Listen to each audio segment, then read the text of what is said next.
हम लोग भी बोल ही रहे हैं कि ईडी सीबीआई का लगातार दुरुपयोग हो रहा है।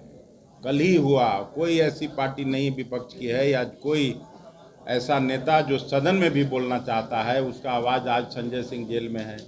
और जो प्रजातांत्रिक इंस्टीट्यूशंस हैं उनको ख़त्म करने की साजिश हो रही है।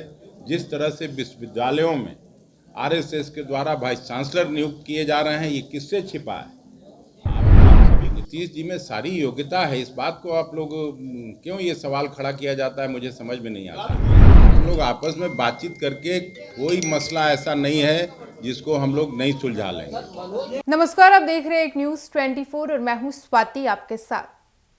बिहार के उप मुख्यमंत्री तेजस्वी यादव का थोड़ी देर पहले एक बयान आया था जिसमें उन्होंने कहा था कि ईडी और सीबीआई जैसी जो जांच एजेंसियां हैं वो एनडीए के घटक दल की तरह काम करती है। साथ ही आपको बता दें कि विपक्षी गठबंधन इंडिया की वर्चुअल मीटिंग को लेकर भी कई तरह की खबरें सामने आ रही थी कि इसमें नीतीश कुमार के संयोजक बनने पर चर्चा हुई है।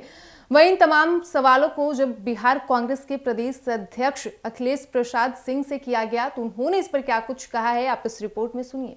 यादव ने कहा है कि ईडी सीबीआई तमाम एजेंसियां जो है एनडीए के घटक दल की तरह काम कर रही हैं। जब उन्होंने कहा है तो ये तो हम लोग भी बोल ही रहे हैं कि ईडी सीबीआई का लगातार दुरुपयोग हो रहा है। कल ही हुआ, कोई ऐसी पार्टी नहीं विपक्ष की है या कोई ऐसा नेता जो सदन में भी बोलना चाहता है, उसका आवाज़ आज संजय सिंह जेल में है। और 1 दर्जन से ज़्यादा लोगों को जेल में केवल इसलिए भेजा गया कि वो मोदी जी के नीतियों का खिलाफत करता था, जन विरोधी नीतियों के खिलाफ बोलता था सदन में। तो ये तो लगातार हो ही रहा है। ईडी सीबीआई का लगातार दुरुपयोग हो रहा है। जो प्रजातांत्रिक इंस्टीट्यूशंस हैं उनको ख़त्म करने की साजिश हो रही है। जिस तरह से विश्वविद्यालयों में आरएसएस के द्वारा वाइस चांसलर नियुक्त किए जा रहे हैं, ये किससे छिपा है? आप सभी को मालूम है। एक एक करके वर्चुअल मीटिंग को बनाने के लिए कन्वेनर या ये मीटिंग शेड्यूल्ड है? नहीं, इसका निश्चित जानकारी आपको दिया जाएगा जब इस तरह का की कोई बात होगी। शेड्यूल्ड है, मीटिंग तो होते ही रहता है, इस तरह का रूटीन मैटर है। और नीतीश जी में सारी योग्यता है, इस बात को आप लोग क्यों ये सवाल खड़ा किया जाता है, मुझे समझ में नहीं आता है। उसको लेकर पेच फंस रहा है। कोई पेंच नहीं फंस रहा है, सब हम लोग पेंच सीधा कर देंगे और बीजेपी को हराएंगे। आपकी दावेदारी उन सीटों पर रहेगी जिस पर आप दूसरे नंबर पर रहे थे। अरे भाई, हम लोग आपस में बात करेंगे, प्रेस से बात करने आए हैं सीटों का।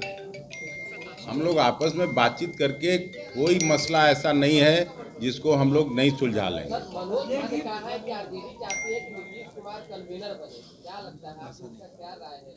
तो सभी पार्टियां चाहती हैं, तो कांग्रेस उसमें कब पीछे रहेगी?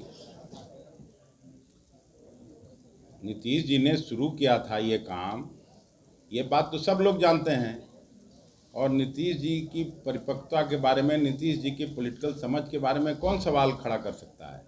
तो आपने सुना बिहार कांग्रेस के प्रदेश अध्यक्ष अखिलेश प्रसाद सिंह को, जिनसे जब ये सवाल किया गया कि तेजस्वी यादव ने कहा है कि ईडी और सीबीआई जैसी जांच एजेंसियां एनडीए की घटक दल की तरह काम कर रही है। इस पर उन्होंने कहा कि हम लोग भी लगातार ये कह रहे हैं कि जांच एजेंसियों का केंद्र द्वारा दुरुपयोग किया जा रहा है। साथ ही उन्होंने ये भी कहा कि भाजपा के विरोध में जो भी बोलता है उसके पीछे ईडी और सीबीआई ये लोग लगा देते हैं और फिर उसे जेल में डलवा देते हैं।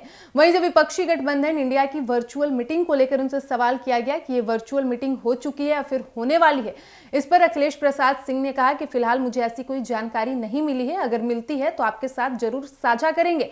और इस दौरान उन्होंने नीतीश कुमार के संयोजक बनने को लेकर कहा कि नीतीश कुमार में वो सारी योग्यता है कि वो एक संयोजक बन सकते हैं।